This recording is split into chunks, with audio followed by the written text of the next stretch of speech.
电力设施，还有这个民航。后边我会拿一些案例来讲一下。这是前面这几个案例呢是极端案例。这个卡林顿事件，它是1859年一个天文学家叫卡林顿，他通过观测太阳的时候记录下来的这么一个事件。根据他当时的记录下来的画出来的那个草图，就是这个太阳黑子的这个图，因为它里头是有坐标有标尺的，所以根据他画出来这个图呢，现在天文学家估计当时的那个卡林顿事件的爆发强度有可能是过去500年内最强的太阳爆发。当然也有一些实际的记录，就是底下就是比如说美国国家海洋和大气管理局的档案里头记录这个卡林顿事件发生的时候，比如说加勒比地区能看到极光，还有夏威夷地区能看到极光。大家夏威夷地区的它的纬度，跟深圳好像是差不多，比深圳稍微高一点。那也就意味着，如果在纬度上来说，可能意味着30度这个纬度就能看到极光了。所以它这个爆发是很恐怖的，这个过程。那同时有一些记载，就是包括这个一些电报员的记载，因为那个时候还没有我们是吧？这个100多年前还没有，大家都没有用上电，只是有一些电报通讯。那么发现这个电报机在闪火花，还有电线被融化掉了。这个是那个所谓的太阳爆发在引发地磁暴，引发了这些附带效应。等一下我来讲这个附带效应为什么会有这个事。这个是比较近了，就是1989年有一个魁北克事件，就是一个太阳爆发引发了地磁暴，引发地磁暴以后就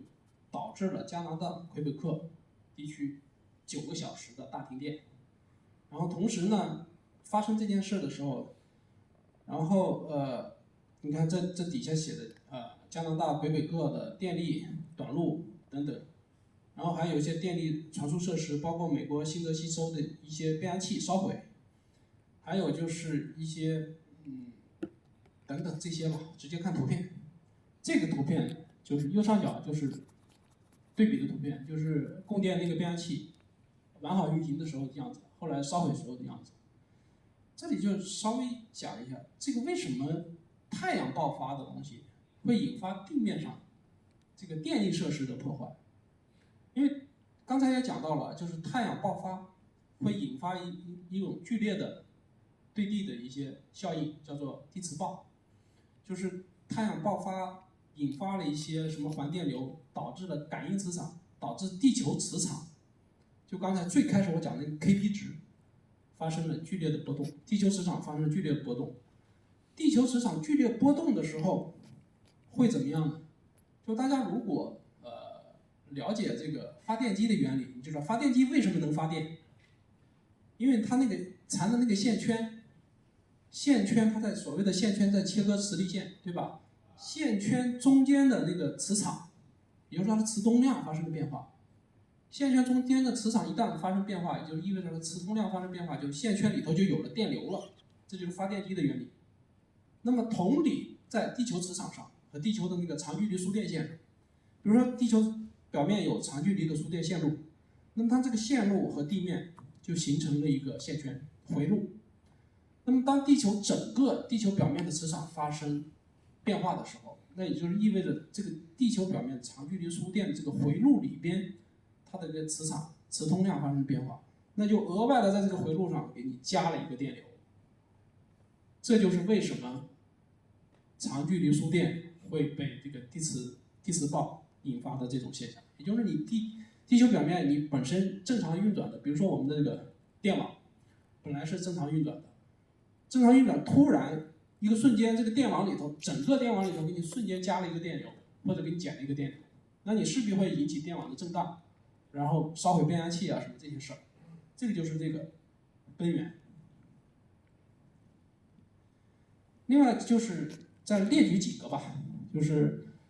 一个是1859年的一个事件，就是太阳爆发导致低纬度可见极光，然后北美的电报通讯中断，电报塔冒火花，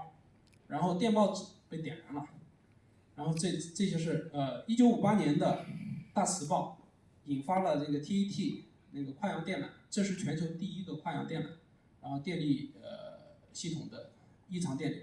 然后73年的这个美国发射的 Skylab 这个所谓的空间实验室，